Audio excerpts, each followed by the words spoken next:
Hey everybody, welcome to the Renew Show. I want to thank you for tuning in. We have a special guest who is trying out some new technology, so we're hoping everything goes well tonight.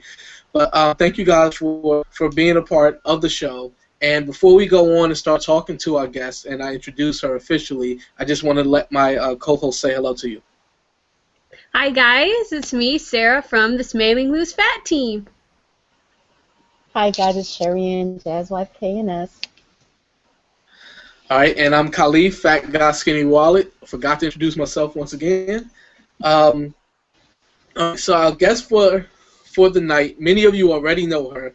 She goes by the hilarious name, One Gorgeous Godzilla. So we're gonna get him to explain that name exactly to us. But name is Jennifer. But she's been somebody I've been watching for a while, and one of the things that always strikes me when she does her videos is that she's just so honest and so blunt about her journey. You know, if she doesn't do well for a week or for a month, she'll just come out and say it. She doesn't say, I don't know why I haven't been losing weight. She'll come out and tell you exactly what's going on. So I hope we get a lot more of that tonight. So without me saying too much more, all right, Jennifer, I'm just going to ask you to start and basically introduce yourself. Let us get to know you a little bit better and do that little spiel that we were talking about beforehand. Okay. Well, hi, everybody. If you don't know me already, I am One Gorgeous Godzilla, and I am a YouTube blogger in my spare time, you know, what little spare time I do have.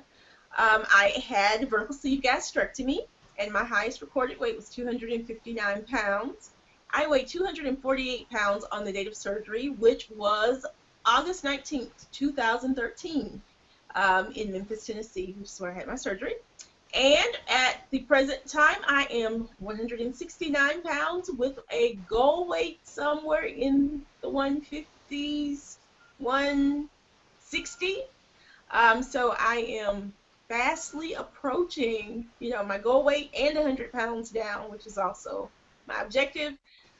But, you know, my journey has been one that has not always been like this. It's been full of peaks and valleys, many of which I've documented in my videos if you've watched them. All right, thank you. Okay, you have to tell me, how tall are you? I am me? Yes. 5'2". 5'2". Okay. All right, so that just puts some perspective on it. You know, when you give your weight and then we don't know, you know, how tall you are. So that helps us get to know what you look like a little bit better. So even at my goal weight, I would be technically overweight, but yeah. For 5'2". Okay, so just to get it out the way, where did the name come from? One Gorgeous Godzilla. Okay, that's a great and valid question. One Gorgeous Godzilla actually came from, you would like to think that after a certain age, like 5th grade, you know, you would get over name calling and everyone could act like adults. But I found that wasn't always the case for me, and as I was dating this guy, there was a group of what I would just have to call geriatric mean girls. I mean, just never left 7th grade, apparently, maturity-wise. But apparently one of their favorite things to do was to discuss me. And of course, you know, you later find this out. It's always hearsay, third-party information. But their favorite name to call me, or what they called me, was Godzilla. And you'd be like, oh my gosh, here comes Godzilla. Did you see what Godzilla was doing today? Which was really hurtful. It really was.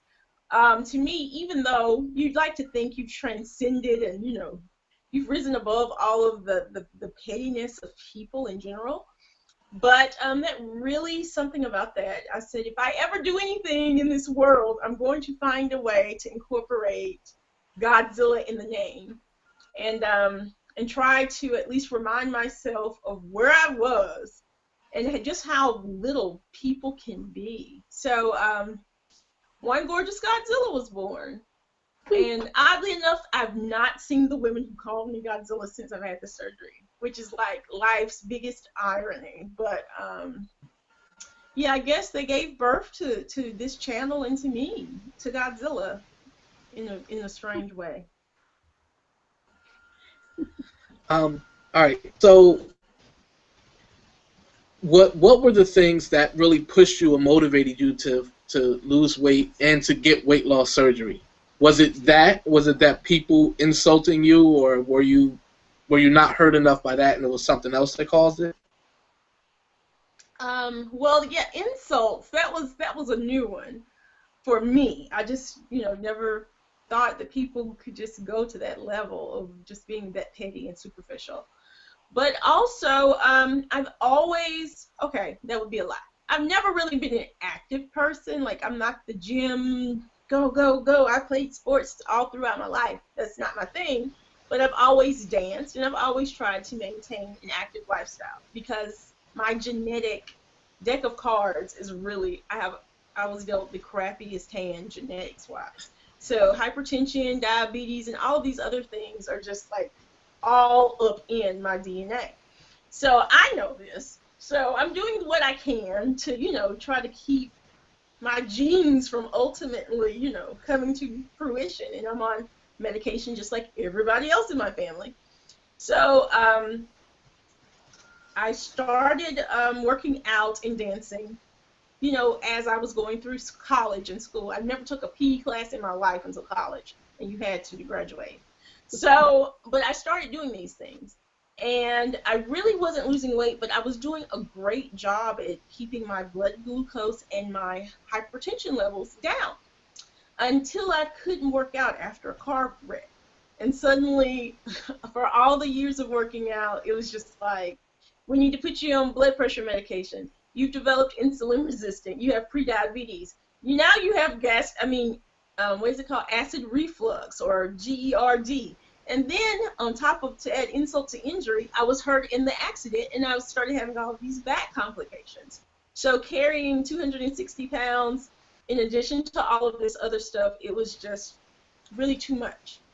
And I pleaded with my doctor, please don't put me on the medication. I'll work out, I'll do all these things if you don't put me on the medication. But he was like, no, we have to do it.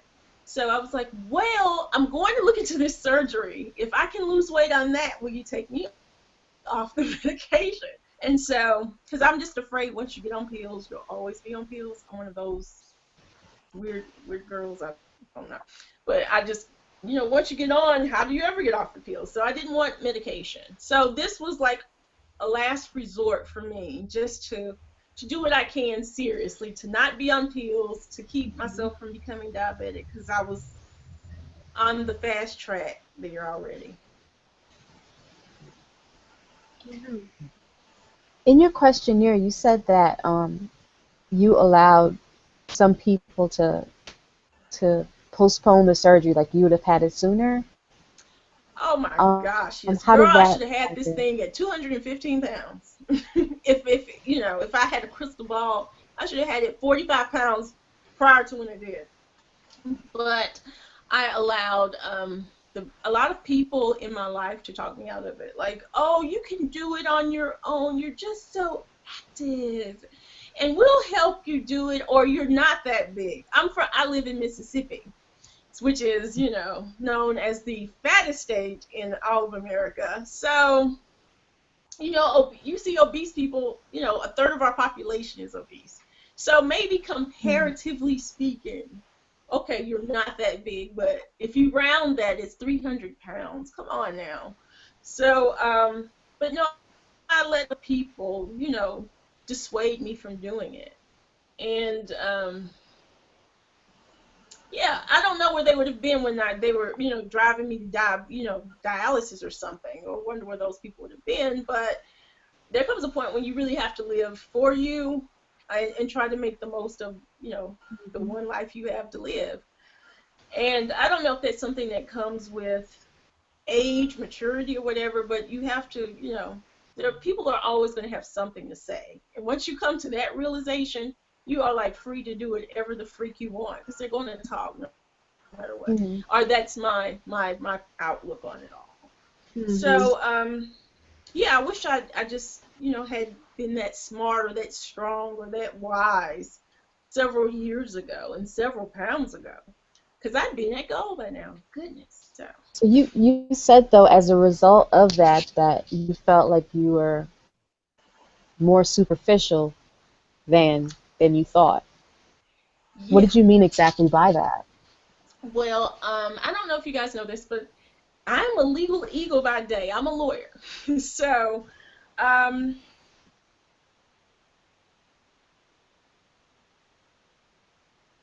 law school time when I just had to sit down and actually study, and I'm a stress eater. I snack.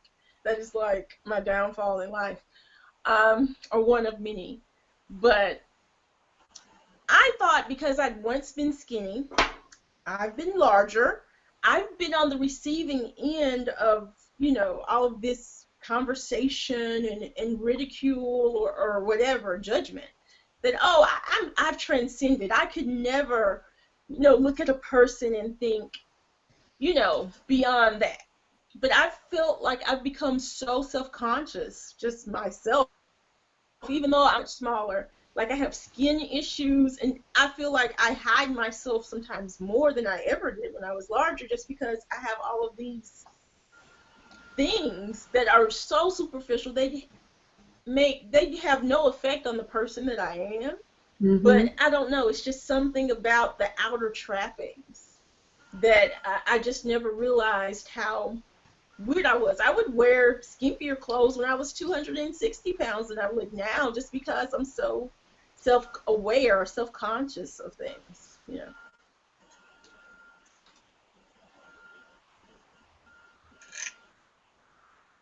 Okay, we have a question that came in from CNS. And they ask, it said, you mentioned people have held you back from the surgery, that they weren't truly supportive. Did you have support along your journey? Ha! Yeah, it's called the YouTube Nation. That was another reason why I have One Gorgeous Godzilla in my channel. I live alone. I don't have kids. I live 3.5 hours away from my family, so I'm relatively far. My support system was really my boyfriend at the time, who really didn't want me to have surgery at all. When it's just you and your refrigerator and God, I can pray all day, but sometimes you just need that support. My little area I live in, we have one weight loss surgery meeting a month, but really, that is it. ... I didn't know anybody that had this surgery. I didn't know what in the world I was getting into or what to expect. And so I sort of started watching videos to learn about that. Then it was, well, let me make some videos to pay it forward and help the next person that's in this situation. But I think I've continued to make these videos because of the people that have watched me and have supported me. My God, that has been like the happiest of accidents. It's just the support that I get from people that I've never met. I mean, as crazy as that sounds, they are like the biggest cheerleaders I have. And so I'm so grateful for that. It's like, I don't know. It just makes me so happy that from being called Godzilla to having all of this support, who would have thunk it? But but you guys really are the people that watch me, or the people that view me. They've been so supportive. So that is my support system. Yeah, for the most part. And I have some friends, but very few people know that I've had surgery. So. So how have the people in your life been since your weight loss? Sometimes it seems like the smaller I get, the smaller my circle of friends get. And I don't want to say it's because, suddenly I'm smaller. I don't know if it's you just get used to a certain person being a certain way. And I like to think I'm the same person internally. It's just the external part that's somewhat different, or it's new and improved. But really, I'm still me. But a lot of people just don't know what to make of it, or they don't even think I'm the same person, or you can see people and I'm like, oh, I didn't even realize that was you. So it seems like I keep meeting the same people over and over again because they don't realize that it's me. Um, I forgot what the question was, girl, but hopefully I answered. Just asking how people treat you now that you've lost the weight.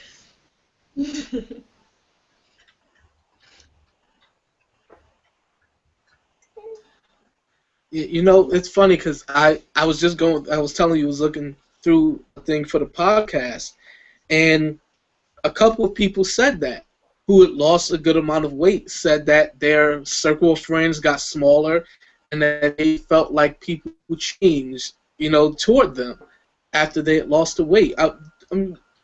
Where does that come from? What makes that something? And it's usually women who say that. I'm not saying it's because the women are catty or whatever. I'm just saying it's usually women and not the men so much who say that. I wish I knew why. I always just chalk it up to we like what we're familiar with. Sometimes it's just like your wife coming home a blonde or redhead. Not that it's bad, not that it's good, it's just different. Sometimes you have to acclimate to the difference, you know?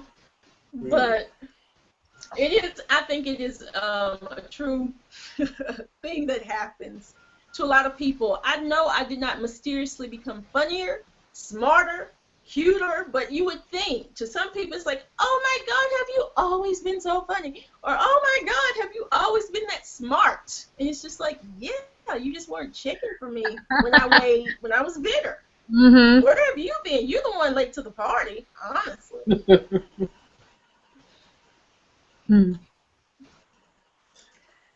We have a question that came in from that fat chick. She says, Yay! I have not had I've not had my surgery yet. What is some advice you would give to a newbie?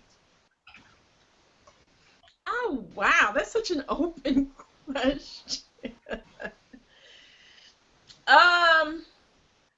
Really?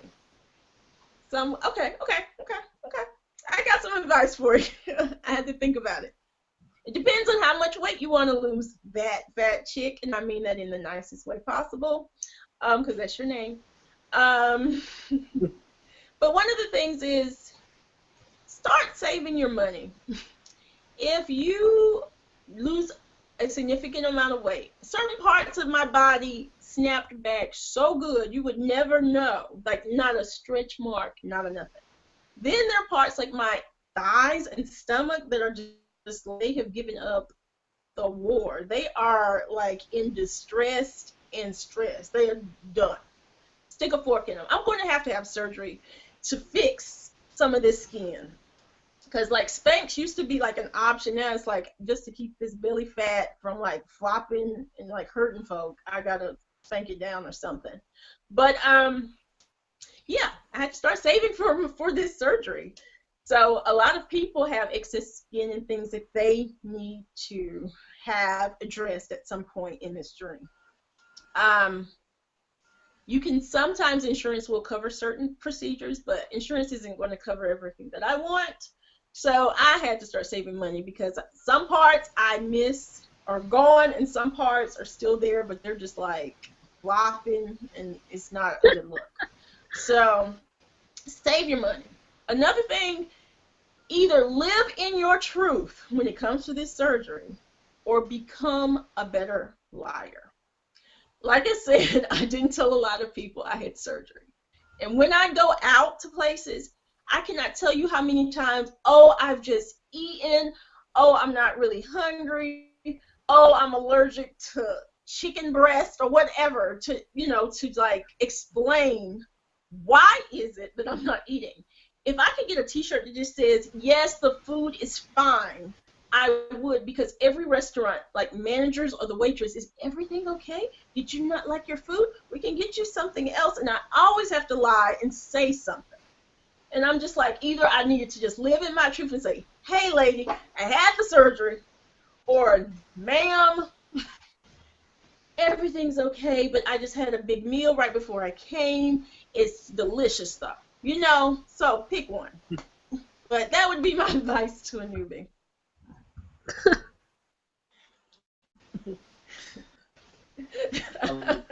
I know these are some crazy answers, but you asked, right? So. Yeah, yep. Okay, and CNS asks, how did you pick your goal weight? My bougie? Is it Bougie? No, your goal weight. Oh, Being I'm sorry. I 150 thought you said pounds. bougie. Oh, How did I pick my goal weight? like, oh man, what? Like a bougie? I'm like, bougie.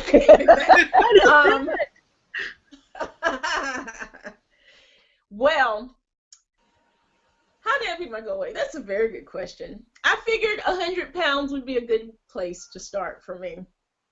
And I hope this doesn't sound racist, and I don't mean it in a racist way. I have a gynecologist that is a man, an African-American man, a black man. I'm just going to say black because I'm not going to split hairs. But we talked about what would be an acceptable weight for me. Oddly enough, he had what he called a sister cushion. Like what my BMI was, he would like add 20. I'm serious. 25. And he's like, you being a sister, that is a good weight for you. So he would give it a sister cushion of 25 pounds. So that's about 150 for me, believe it or not, at my height. So, because I think my goal is like the highest for my height should be like 135 or something. So that's along those lines. Do you think you would adjust it? Like, let's say you got to that number and you're like, you know what, I want to change it. Do you think you would adjust it just based on however you want to be? Actually, funny you would say that. Because I've been thinking of adjusting the goal weight up, not down. Because I want plastics. I need some fat. And this is just too much, but my booty used to be nice and round, now it looks like a deflated loaf of bread, like it's sunken in some spots. It's not a good look. I just said that already. So what I need is some fat. So we need to rediscover the curvature, the projection, or something, because I'm happy with a lot of the things about this life, but this booty is giving me fits, and these thighs are too. But they need fat to take out of some places to pump it up, so to speak. We need to pump up this booty. So they apparently the surgeons need so much fat that they can work with. Mm-hmm. So I would hate to lose all of the good fat for him to, redistribute as he sees fit. So part of me has been thinking about slowing down or, stopping at a certain point with like a good 10 pounds to spare. So hopefully they can find some fat up in here to work with. I don't think it's going to be a problem personally, but you never know. That's good. Like, I think it's great to, to, in a sense, to not be stuck to a system or to what someone's ideas of what's perfect, but to really trust yourself about what's good for you. Yeah. That's such a nice way of saying it, too. So eloquent you are. So that's sister cushion, huh? That's what. Sister. Jeez, Yeah. that's awesome. Well, all I'll say is that there's certain hosts on this show that don't want to lose the booty either, because that's the aspect that we care about the most. Oh man. Yeah, so we gotta come up with a name that will incorporate Sarah into it. Yeah, my doctor doesn't give me a sister cushion. You are a sister. You're a sister. Are you asleep? You see, Sarah, I didn't even call your name. Everybody knows. It's not me. I don't need to keep my booty. It's Sarah. Let's get that clear. Sarah, did you have the sleeve, or did you have? No, I haven't. I have not. No. Oh, I was like, you're sister of the sleeve, so you have a sister cushion, but no. But we'll make you an honorary member. Thank you. Let's just say that Sarah has a very nice shape. And I'm sure she wants to keep it intact regardless of what weight loss happens, I don't want a flatbread loaf, you know. I can feel that would be really hard. So I feel your pain there. You are my people. You're my people. So Um, Gigi, like you said, your journey has been up and down. Um, what ways do you think that's helped your character? You know, like, do you think it would be different for you had it been easy and straightforward, or like, what do you think you've developed because it's been a roller coaster? Mm. Honey, yeah, a roller coaster and a half. But I think it makes you realize how every milestone, every 5 pounds is like a victory, is a cause for celebration. You can't appreciate it. I think I'm somewhat envious of people who like, oh, I magically hit gold. How in the world did that happen? And I'm just like, God, spare me. But for every person that does that, there's a girl like me who is like up and down, up, like that. And that's been what my roadmap would look like. And so part of the reason I stay on here too is for people like me that feel like they're so alone when everywhere you look, people are like dropping, weight like flies or something. But it has made me appreciate. Well, one, it helped my skin too, because I think a lot of my skin elasticity since I lost low and slow, like a pound here, 2 pounds here, consistently for the most part, it helped with my skin. But also, it just made me appreciate this journey for what it is. I think if you don't realize, some people are like, oh, it's the easy way out. Look at her. For me, I'm like living proof that, baby, no, it is so not an easy way out. Okay? That's something that we could all take time to do more of. Just appreciate the moments that we're in. Because I think they're all valuable. Our moments are really valuable. Yeah, I concur. so, what are some of the things that you struggle with along the way, whether mental or just dealing with eating or people around you and their habits? What are some of the struggles you've had?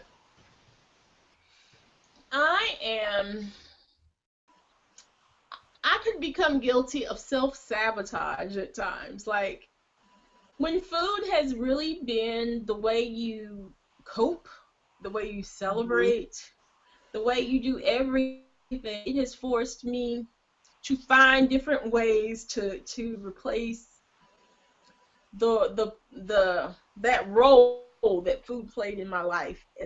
And I don't know if that makes sense to anybody, but for me, it was finding other things that gave me that sense of, either comfort or fulfillment that food used to. After a hard day, all I could think was, oh my God, I just want to get in my, under the quilt, get my lasagna and watch, whatever it is I'm going to do. So now in a bad day, it's like, what do I do? Or how is it that I celebrate if I'm not drinking and eating, what? A celebration without food, that's craziness. So it's been really difficult for me to find things to fill the void that food used to, fulfill for me. But it's been interesting. I've never celebrated with my friends by like, oh, let's go out to bowl. We'll catch up over bowling, or we'll catch up over tennis. Usually we eat, we have wine, and that's when we, run our mouths and find out what's going on. So it's been really, or we'll take a walk in the park and like we'll just catch up and we'll talk about what's going on with you while we walk. But it's been really interesting finding new outlets that aren't centered around food. Mm. I have a question. You talked about how before you had the surgery and everything, and you were really into dancing, you loved doing that, and then you had an accident and you couldn't. Have you been able to get back to dancing now? Oh, girl, it is on and popping now. Yeah. I could earn some tip money or something if I really had to, if this law business doesn't work out.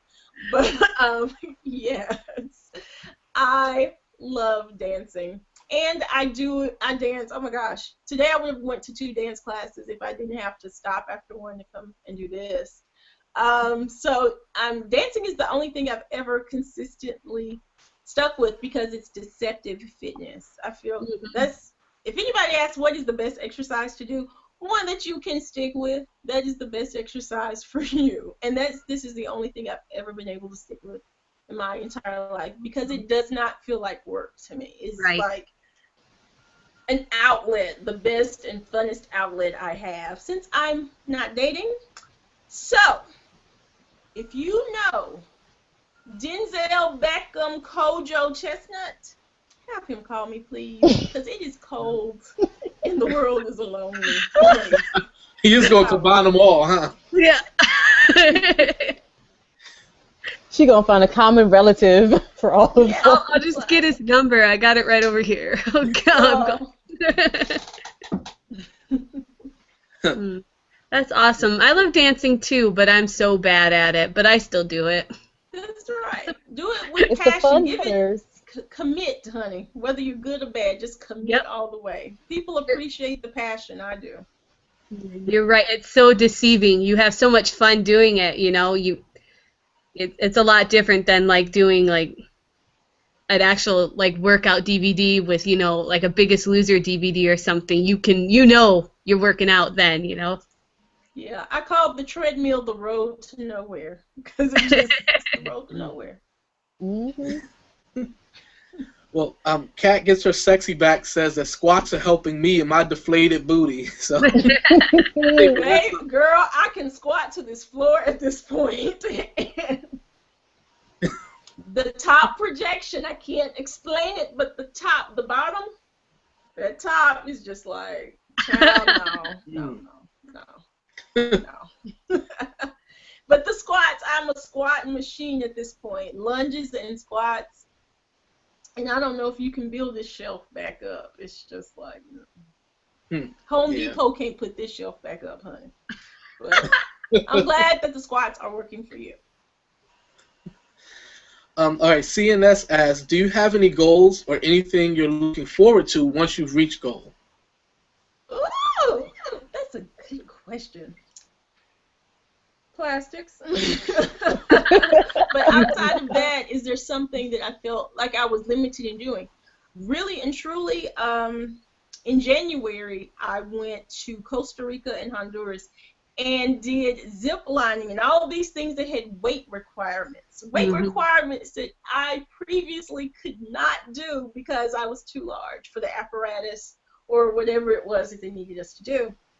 And that was one of my biggest objectives. That and plane seats, which used to like make me have to take anti-anxiety medicine because I was like, I'm not going to fit the armrest. I'm going to be, and you just to see that look of the person that has to sit next to you like, oh, great, I'm next to her. Oh, it used to just break my heart every time I would have to fly because I've seen it all. So, but outside of those things, which I did previously, but those were two goals that I achieved. But the next biggie is the plastics for me. So you are obviously a very upbeat, energetic person, and we know you're passionate about dance. Like what other things what other things are you passionate about? Me? Passionate? Seriously? I'm passionate about books. I love books. I read. I don't watch TV as much as I read. That's what I do before I go to bed every single night is read. But I'm also passionate about home improvement projects, arts and crafts, and gardening. And if you are a subscriber, you know this because I've done videos. In fact, I'm recording a video on doing my kitchen backsplash because I'm doing all of these kitchen videos. So I'm doing mosaic tiles this weekend, as a matter of fact. But I'm the goddess of Home Depot and Lowe's in my area. I mean, they are my people. And men frequent there, girls. I just wanted to say that. If you don't have a Bass Pro Shop, you need to get down to the Lowe's. But, because that's where the men are. They're either at the Bass Pro Shop or at the Lowe's. But home improvement projects, really and truly. Well, speaking of that, not the home improvement, but your other tip. That fat chick asked, "How is the dating life after surgery?" And also, do you tell the person that you had surgery? I'm sorry. I just fell out. Do you tell the person that you had surgery? Is that what she wanted to know? Yeah, that's first. She wants to know I was dating, since you've had surgery, and when you meet them, do you tell them that you've had surgery?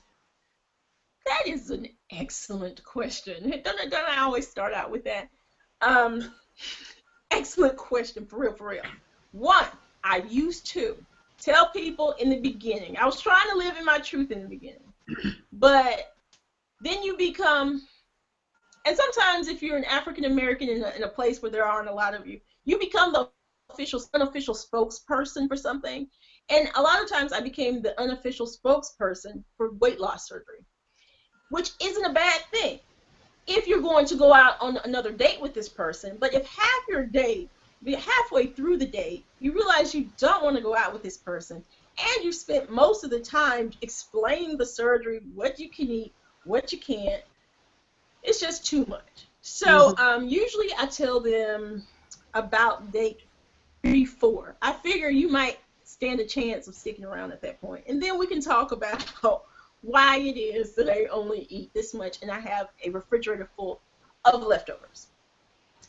But it is an interesting thing to date because now I get approached by guys all the time, or just complimented like, you are such a lovely and beautiful person. So that's kind of weird. But yeah, I always thought I'd end up with another weight loss surgery person, and I've only gone out on one date with a guy who had RNY, the bypass, and it was like the best date in a lot of ways because we split a steak. We just ordered one meal and we split everything, and it was like, somebody understands me, thank God. But he's also, I realized that we're both have our own not issues, but we ended up having to go swimming at some point, and I had all this skin and he had all this skin. He had lost like 250 pounds, so he had a lot of excess skin. And again, I thought I transcended above all the superficialness. After all, I mean, we're of the same tribe as far as I'm concerned, but we both just felt so weird and awkward, because we both were so self-conscious of like skin and all these other things. It was really strange, even though we were both weight loss surgery people.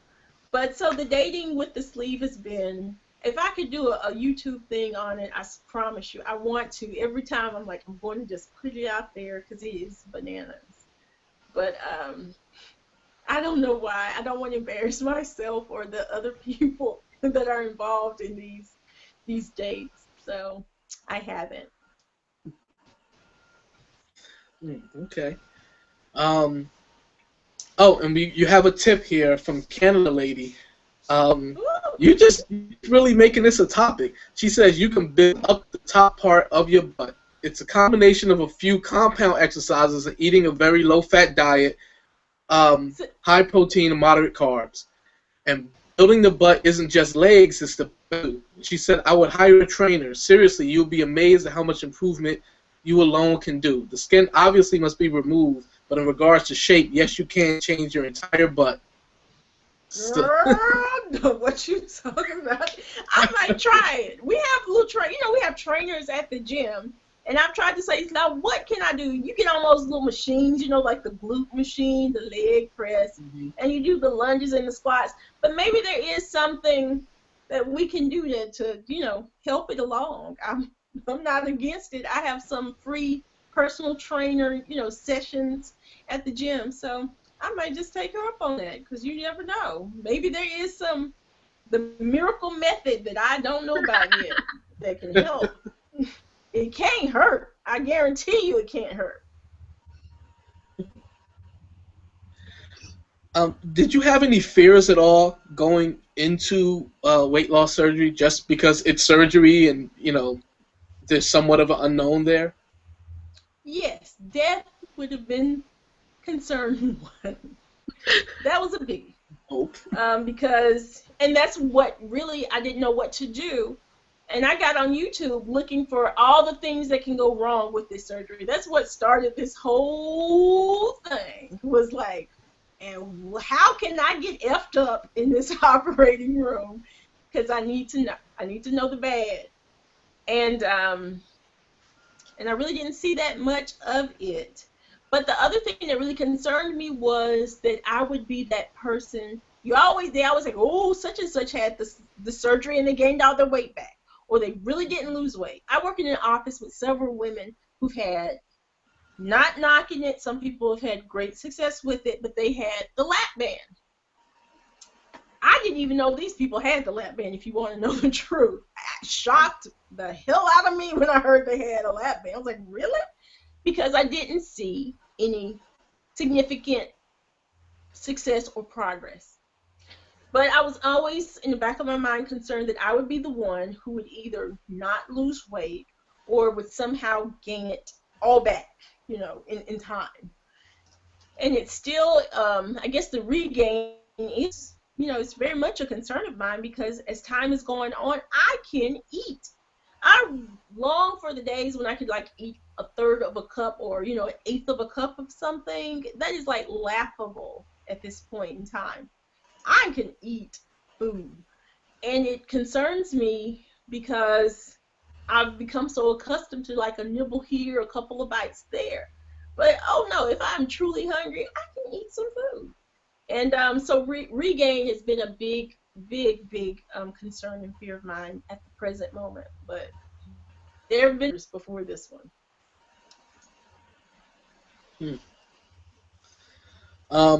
Not to make all the questions about your VSG, we did get one actually on the Facebook page. I believe her last name is Hui. She says, would you have had the surgery if you had only 60 pounds to lose?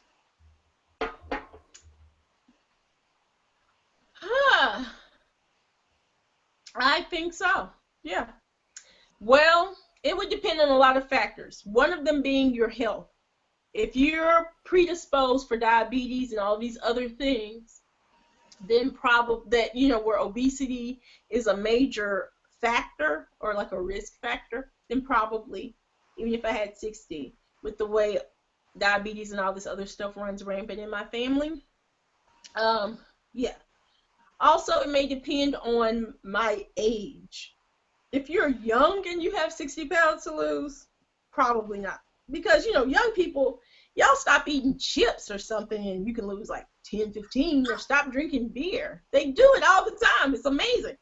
But old folk, like me with the old person's metabolic rate, I'll give it some serious thought again, because it is hard up in the 40s, up in here where I'm living, where I'm hanging out, to lose weight. It is like pulling teeth. So I don't know. I can't say, it's not a yes or no answer. There are a lot of things that I think are considerations if you only have 60 pounds to lose. Okay. And VSG Sotherbell. Yay! She said, I am 4 weeks out from my VSG surgery and want to know, what did you eat during soft food stage? Was there anything you liked the most? Soft food. Yes. I remember it well. My favorite thing to eat in soft foods was something called ricotta bake. And it, I wish, Google it, please. I think it's by the Bariatric Foodie, as a matter of fact. Bariatric Foodie ricotta bake. And it's like ricotta cheese, maybe cottage cheese too, but something, I can't remember that part. But then you would put spaghetti sauce on top of that, and then you would put ground beef on top of that, and you bake it. And it was like lasagna or a pasta dish minus the noodle. But it was so good. Oh, girl, it was good. It gave me life, because you know, You're on that parade. All you got is these stupid shakes. Maybe you can get a Wendy's chili in if you're lucky. But that ricotta bake, yes, yes, it was everything, everything. That sounds delicious. Dude, I want like, ricotta it bake. saved my I'm about to life. get on Google right now. Exactly. Now you got to make a recipe video for it. Yeah, I think I you made might. that sound I think so I would. delicious. That does. It sounds amazing.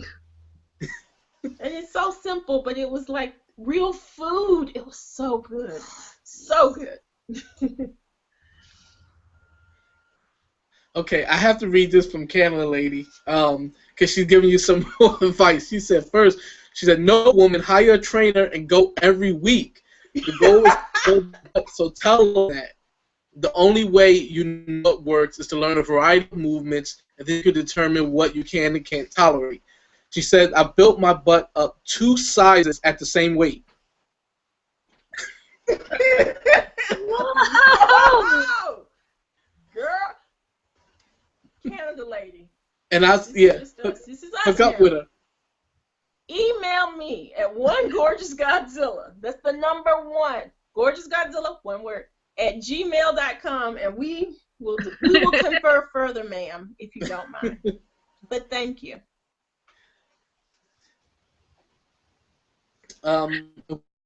We got a from Matthew Smelling, and he asked, did you notice any difference in your strength and stamina after your weight loss surgery? In Also, my what? did you find you more confident in yourself?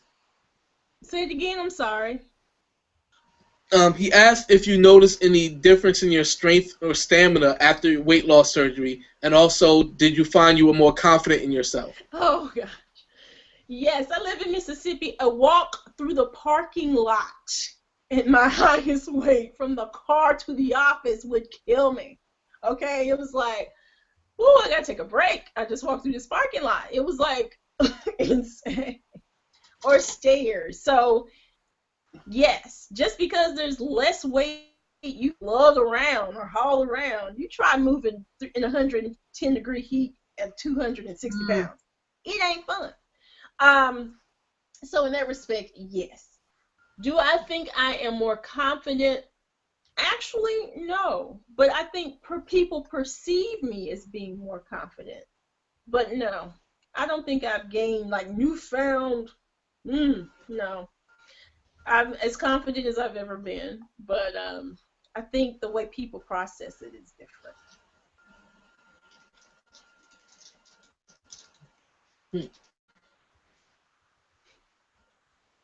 Making sure I didn't miss anything here, because Google doesn't like to show me everything at once. Well, I'm glad people are watching, and I'm so glad that they're asking questions. I was afraid it'd just be us, intimate talk of 4. So I'm glad. I do have a question. Do you have any, besides not getting the surgery earlier, do you have any other regrets about your weight loss journey, even before you had surgery? Anything that you would have done differently or wish you hadn't done at all? Yes.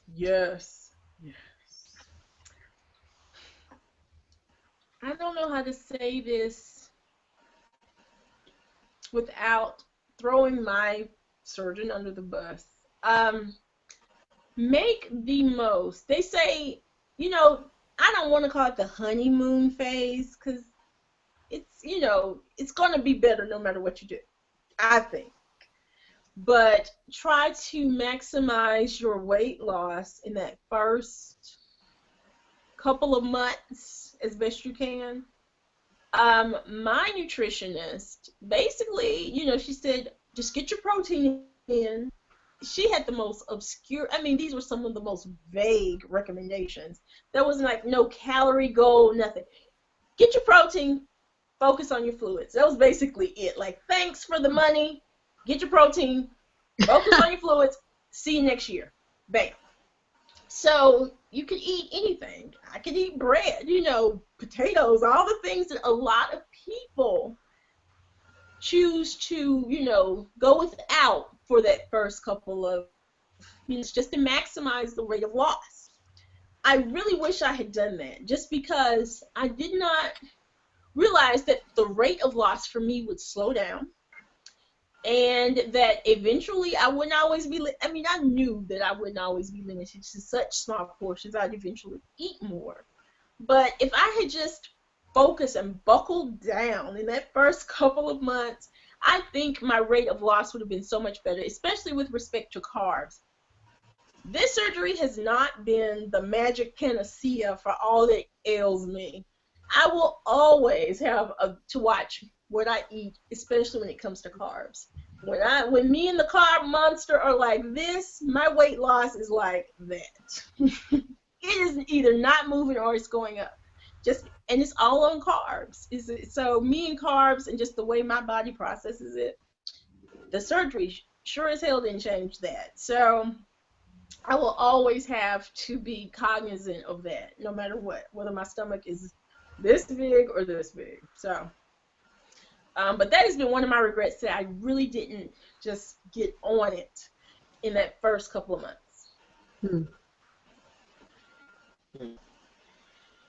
How do you feel about food having to be such a central part of your life, and just thinking about the fact that going forward you'll still have to consider it so much?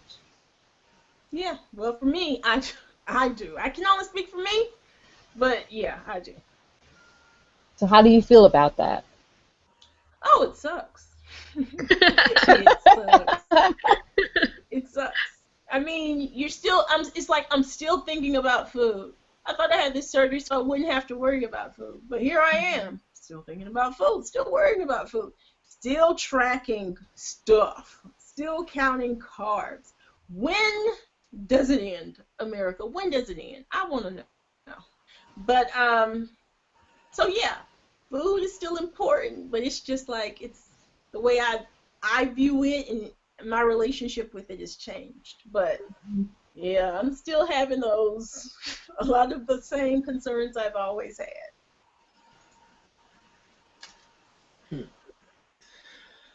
We have a question from Matthew Smelling. He asks, is there anything that you resort to when or if you're down that makes you happy or feel better about life? Maybe like a comedian or certain music? Really? This is going to sound crazy. Please do not have me committed. But I borrow my friend's dog. I love dogs. I don't know why I don't have one. Dogs make me happy. They do. They're so easy, and they're always so happy to see you. And I see why they go to hospitals to help people, because they're just the best. They're like therapy, and it's free. And people are always happy to give you a pet if you bring it back. So usually I go and borrow my friends' dogs and like walk them, or like they stay with me for a weekend. But they're like the best things. They always put me in good moods for some reason. Not cats. Cats just Hey, everyone hates on cats. But dogs are awesome. Cats are worthless to me. I knew Khalif was going to jump up and say something. Leave the cats alone. But dogs, they know they're where it's at. I think you don't have one, so you can give it back, so you don't got to do all the maintenance and caring for the dog. Yeah. Oh yeah, that's the best part too. No vet bills or food bills. They're great. Yep. It's like having a friend who has a baby. Exactly. And they're all too happy to have you babysit too. Like, please take the baby, just take him. So. Okay, so it looks like you have a fan, because Matthew Smelling again, he says, okay, one more non-serious question from me. What superhero power, if any, do you wish you had? Or would you choose if you could? I thought of this. Thank you, Matthew. I don't know you, but I feel like we have a connection. Because my superhero power would be this. And no, it wouldn't be the cure the world. No. No. It wouldn't be anything worth anything. It would be the ability to make one food taste like something else. Like I could eat newcomers and I would get Godiva chocolate. Or I would eat celery and I would get like a Chicago deep dish pizza. Do not judge I me. have to admit, I am Do not not mad judge at you all. That sounds I pretty am good. not mad at that. But that would That's a be, good choice.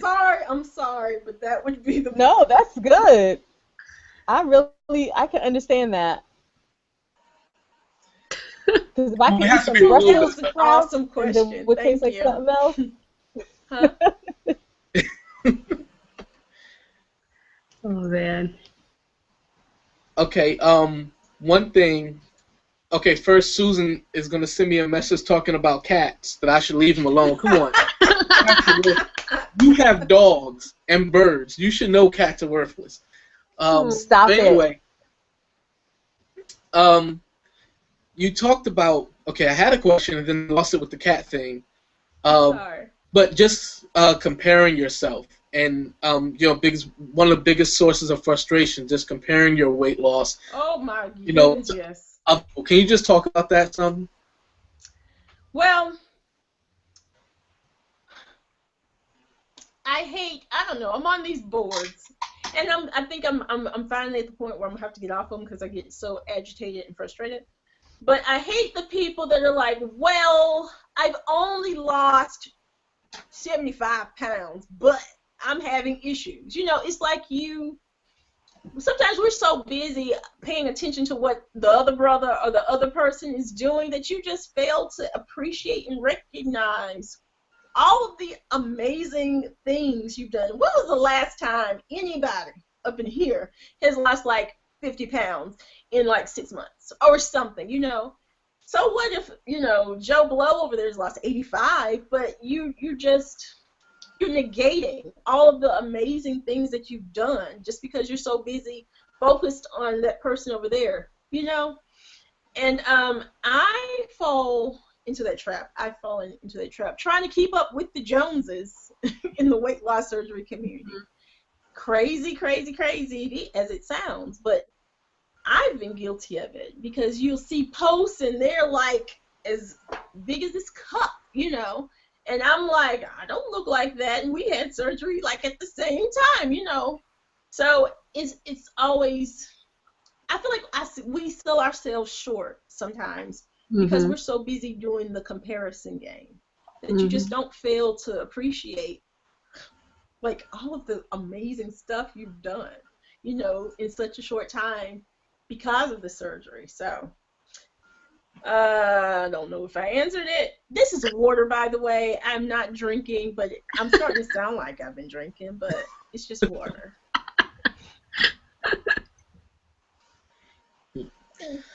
All right, so even piggybacking on that, what did you do to break yourself out of that? How did you stop from comparing yourself to other people?